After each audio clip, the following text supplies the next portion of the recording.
Muy bien. Tenemos que entender que el que está diciendo esa parábola no es ningún apóstol, no es Mateo el publicano, sino que es ¿quién?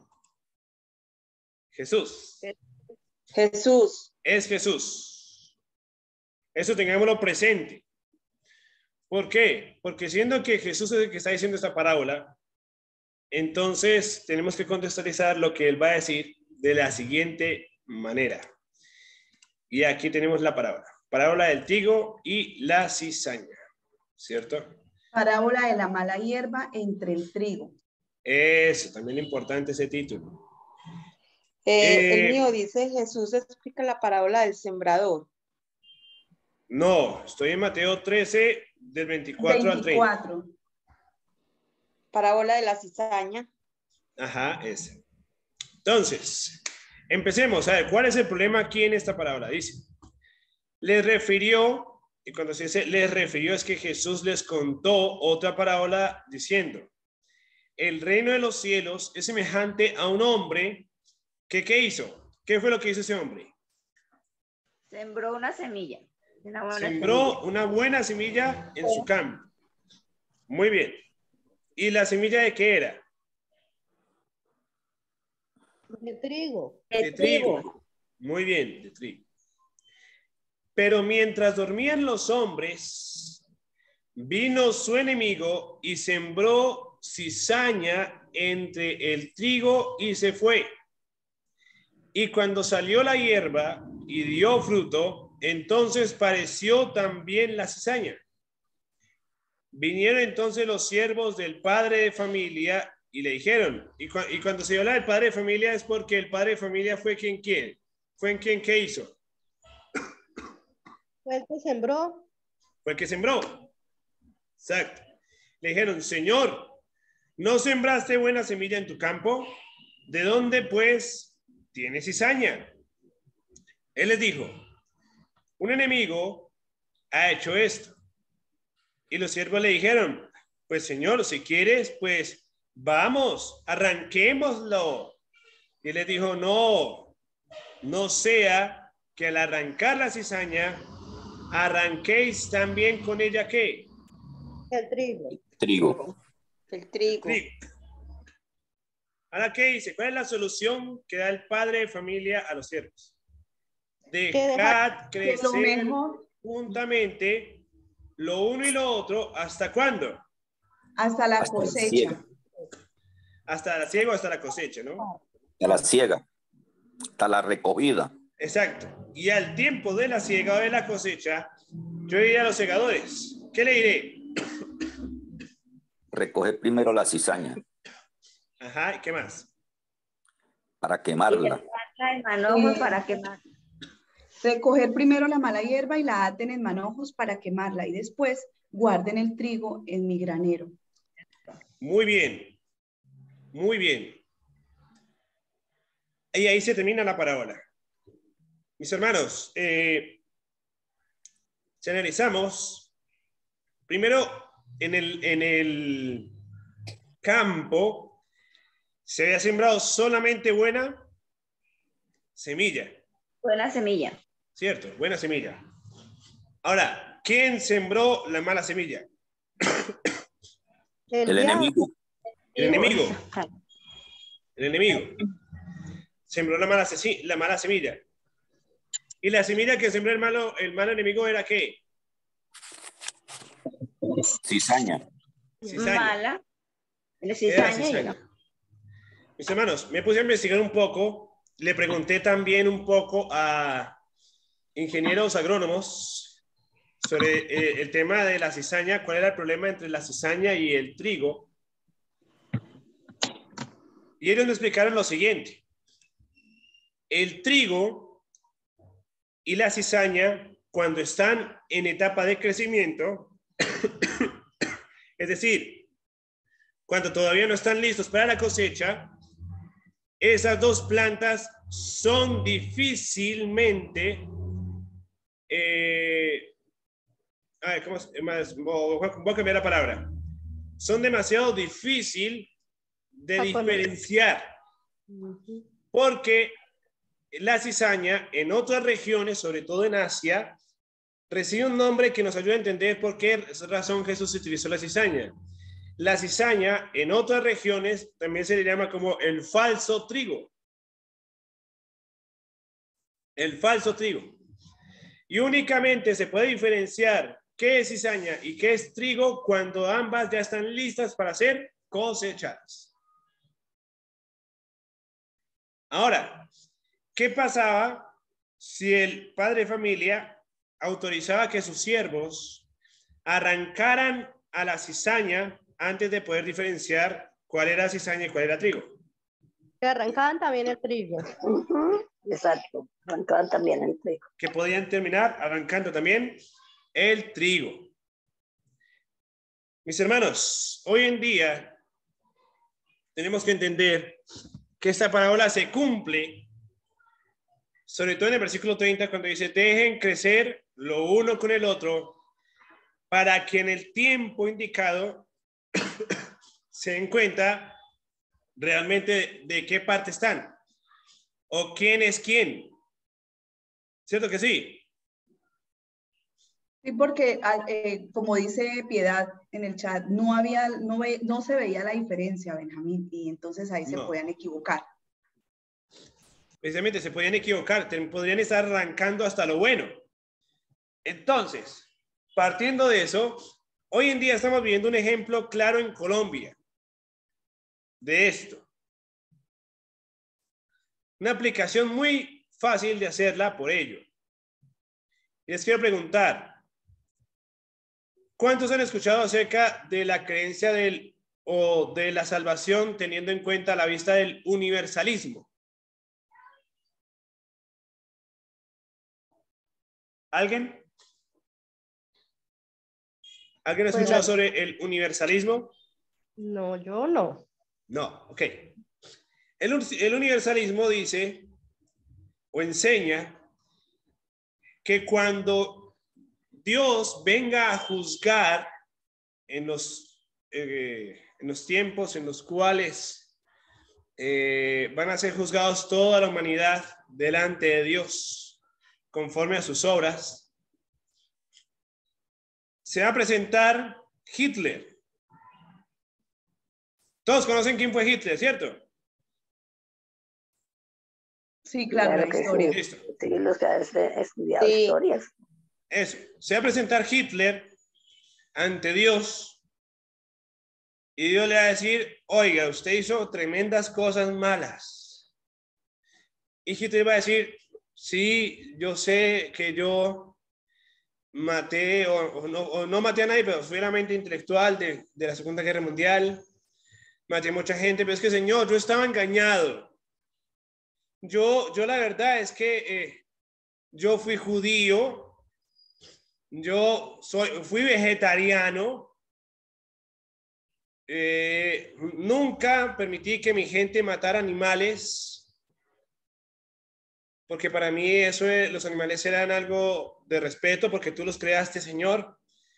Y la verdad es que yo estaba engañado, Señor, yo estaba engañado. Yo creo que muchas veces no comprendía qué era lo que tú decías, Señor, y quizás te pido perdón por ello. Y entonces el universalismo enseña que Dios va a decir, ay, sí, yo sí me di cuenta de que tú estabas engañado. Muchas veces toqué a tu corazón, pero tú nunca abriste la puerta. Pero ya que estabas engañado y fuiste engañado, yo te voy a perdonar y vas a estar conmigo en el paraíso. Por gracia. Exacto, tranquilo, venga, entre conmigo al paraíso. Hitler va a ser salvo. ¿Cómo les parece eso? Pues si eso fuera así sería muy bien, pero en la ética, ¿verdad? No es así. Ajá. A ver, el universalismo enseña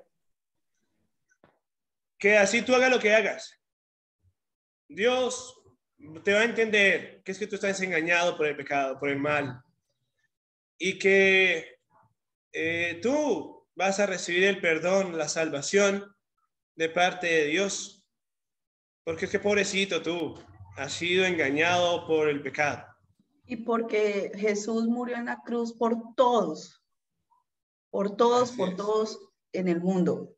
Bueno, eso he escuchado de ese concepto. Exacto. No, Jesús murió por todos, no importa lo que hagas, así tomes, así has matado a alguien hoy, no importa, el Señor va a tener misericordia de ti. ¿Cómo les parece ese pensamiento? Pues un pensamiento muy terrible. Pues porque imagínense que si uno no se arrepiente, pues sí, todo el mundo sabemos que por la gracia, no por arrepentimiento, pero por la gracia, pero tenemos que arrepentirnos para que el Señor nos vea arrepentidos y convertidos, si no, no podemos ser salvos. Así es. Hermano Benjamín, Bueno, Pedro. Pues sería, digamos, vamos a decir, algo normal si llegáramos a aceptar esa condición. ¿Por qué diría yo algo normal? Porque el mundo va a ser siempre tentado a ser engañado, universalmente. Todo el mundo va a ser tentado a ser engañado. ¿Por qué? Porque esa es la función del enemigo, ¿sí? De tentar al ser humano. Entonces, no habría, digamos, otra condición sino la misericordia de Dios y perdonar a todo ser humano. Esa sería la condición. Pero hay algo que nosotros tenemos que tener en cuenta, que Dios nos dio un libre albedrío de aceptar o no las cosas de nuestra vida. ¿Cierto? Perdón, moteado. Tenemos que entender una cosa, y gracias, hermano Pedro, por esa explicación. Hay un peligro con el universalismo, y es que es una fe, o sea, la salvación es por fe, pero una fe en donde no importa las obras que tú hagas. Por eso, Benjamín, salvación por gracia. Sí, no importa lo que hagas. Es una salvación barata. Es una salvación que realmente no le cuesta nada a la persona, porque la persona simplemente cree, su vida no cambia, su vida puede seguir siendo la misma, porque al final de cuentas Dios va a decir, no, pero es que esta persona fue engañada. Jairo. Sí. Yo creo que por simple lógica, si eso fuera así, ¿cierto? Entonces Satanás sería salvo porque no tiene ningún problema. Dios perdona a todos los creyentes. Dios no está en contra del pecado, sino comulga con el pecado y no hay problema porque como es Dios, yo perdono a todos los salvos. No hay pecado, todos estamos bien. Exacto. Entonces, ¿para qué? O sea, ¿para qué dejar de pecar si al final de cuentas Dios va a entendernos? ¿Sí? Sí. Y tampoco cambios en nuestra vida, Benjamín. Exacto. O sea, tampoco habría un crecimiento ni nada. Exacto. Hagan lo que les plazca. Ahora, ¿dónde se está presentando el tema del universalismo y todo este tema? ¿Y por qué lo traigo a colación? ¿Y qué tiene que ver eso con el trigo y la cizaña? Pues resulta, mis hermanos, que investigando un poco, hablando con profesores de una persona que está promoviendo eso hoy en día dentro de la iglesia, me decían esos profesores que este estudiante desde la universidad haya presentado dichas ideas y posturas teológicas, a lo cual los profesores siempre le estuvieron diciendo, instando, señalando, aconsejándole, diciendo, mire, estas ideas pueden conducir a esto, esto y esto, pero dicho personaje jamás les prestó atención. ¿Cierto? Pero antes de decir qué fue lo que sucedió, voy a leer aquí los comentarios. Julia Andrea Nova dice, Satanás desea tener la humanidad engañados de esa manera, para que no se acerquen a Dios con un corazón arrepentido. Así es una gracia barata, sí, es una salvación barata. Además dice Piedad, exacto, porque si no, no haríamos cambios en nuestra vida. Así es. Bueno, resulta que ese estudiante consiguió trabajo en una de las iglesias de aquí de Medellín, y en una de sus predicaciones él aludió a ciertos temas que alarmó al pastor de la iglesia e hizo que no lo siguieran empleando debido a dichas ideas que jamás cambió. Luego él se convirtió en cantante y empezó aparentemente estar de acuerdo con la iglesia. Pero recientemente, en este año, sacó un video diciendo que realmente él no está de acuerdo con muchas creencias de la iglesia y empezó a exponer sus ideas abiertamente, las mismas ideas que tenía en la universidad, para presentarlas a los hermanos, y al hermano que no estuviera bien aferrado a la palabra, obviamente se lo arrastraba. Ya saben de quién estoy hablando, ¿verdad? De Natanael Baloyes. Oui, monsieur, exactamente. Nuestro querido hermano Natanael Baloyes, en su mensaje, enseña mucho acerca de el universalismo. Y ahora, por medio de sus ideas del universalismo, está atacando la inspiración y revelación de la Biblia. No hablemos de Elena, de la Biblia.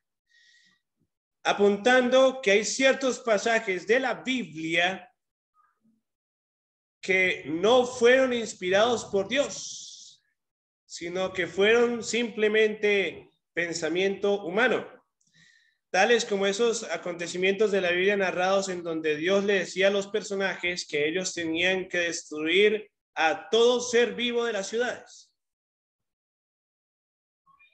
O sea, en pocas palabras, ese pensamiento de nuestro querido amigo Natanael, no estamos en contra de la persona, pero sí de sus ideas. Ese pensamiento de nuestro amigo Natanael, al decir que hay partes de la Biblia que están inspiradas y hay otras partes de la Biblia que no están inspiradas, ¿cómo les parece a ustedes? ¿Peligroso o no peligroso? Muy peligroso. Muy peligroso. Muy grave, porque toda fue inspirada por Dios. Grave porque nuestra guía es la Biblia. Exacto. Y así hay varias personas que piensan igual. Sí. Hay otras personas que yo conozco que piensan igual, que hay unas partes de la Biblia que están mal escritas. Imagínense, o sea.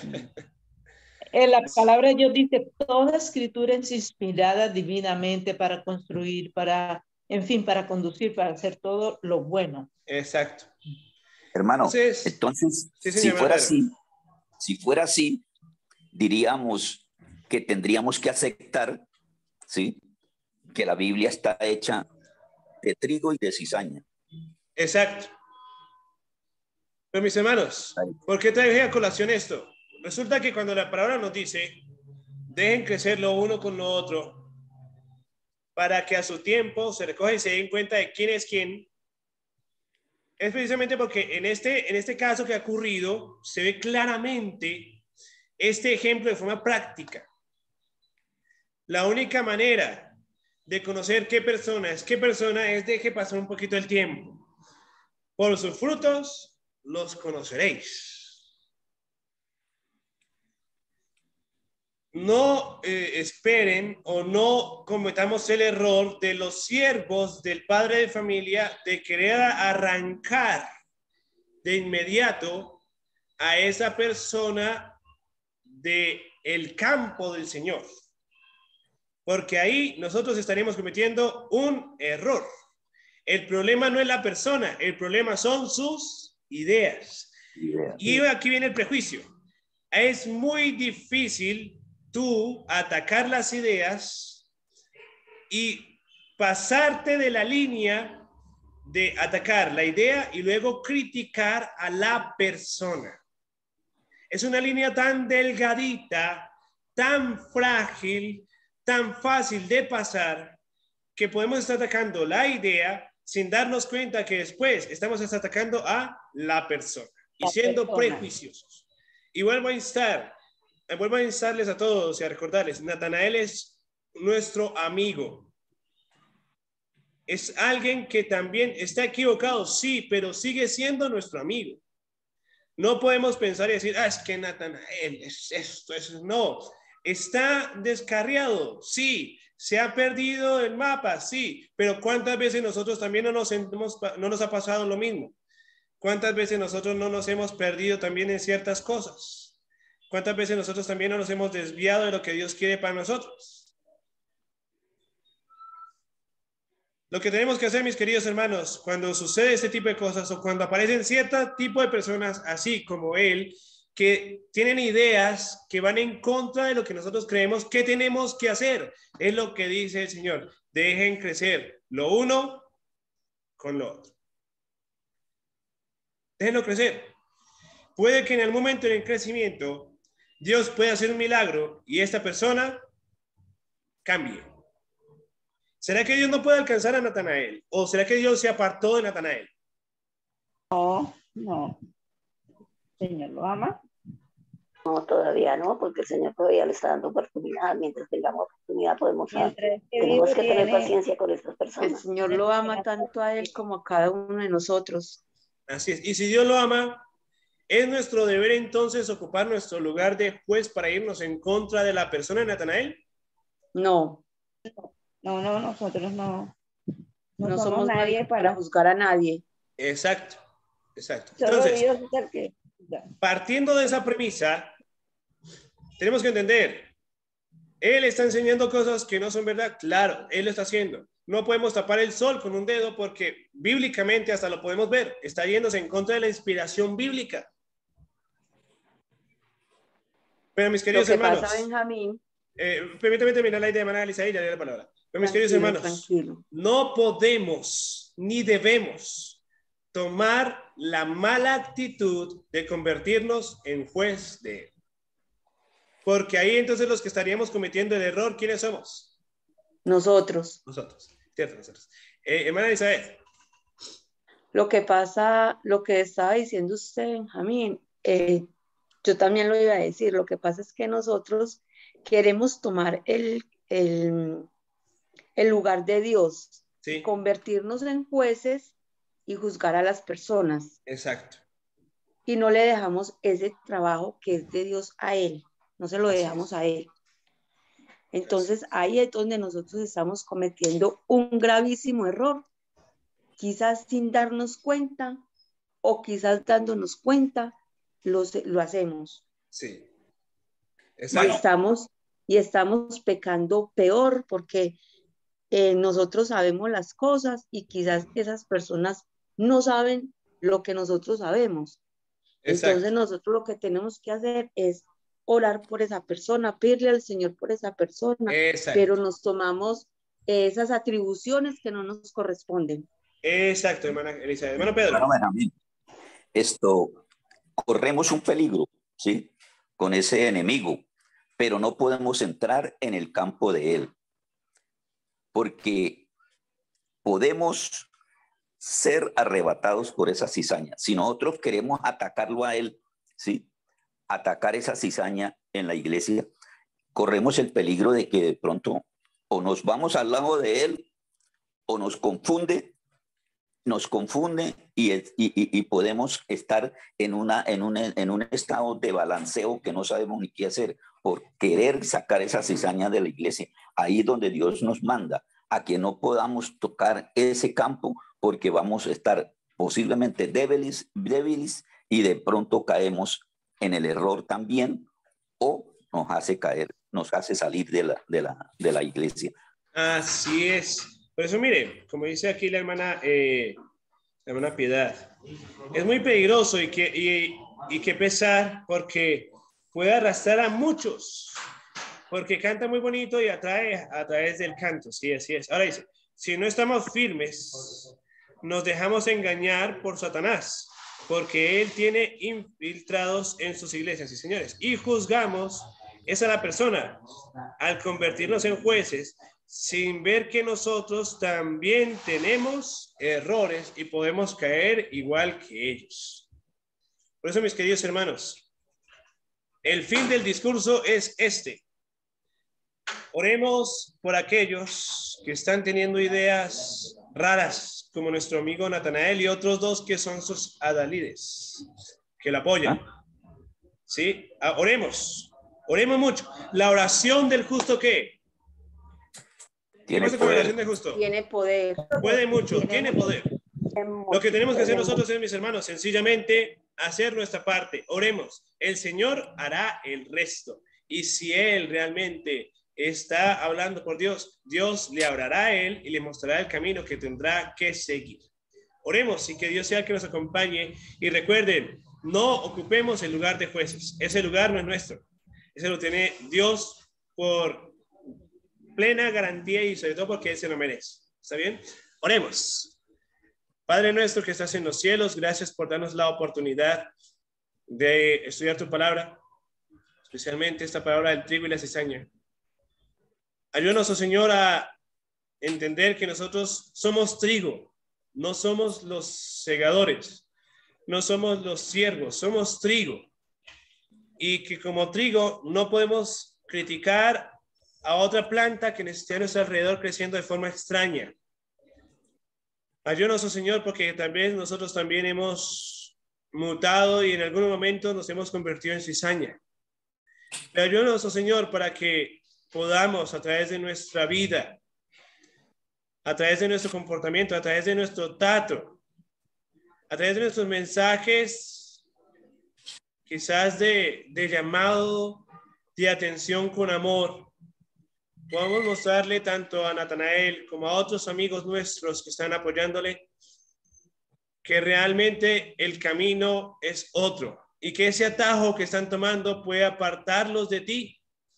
Por eso, Señor, acompáñales, tócale su corazón, toca el nuestro, para que a través de nuestra intercesión por él y por todas las personas que han aceptado su mensaje, podamos, Señor, unirnos y mostrarles que existe un camino mejor y que el camino mejor eres tú y que tú nos enseñas que el arrepentimiento y la transformación vienen únicamente cuando tú, Señor, tomas el control de nuestra vida. Dirígenos, oh Dios, úngenos con tu Santo Espíritu y gracias porque a través de tu palabra podemos tener luz aún en momentos como estos en los cuales tu verdad está vendiéndose de forma diferente. Dirígenos, oh Dios, y acompáñanos. En el nombre de Cristo Jesús. Amén. Amén. Amén. Hermanos, Jehová le bendiga y le guarde, Jehová resplandecer su rostro sobre ustedes y tengan ustedes misericordia. Jehová hace su rostro y pongan ustedes paz. Que Dios les bendiga. Amén.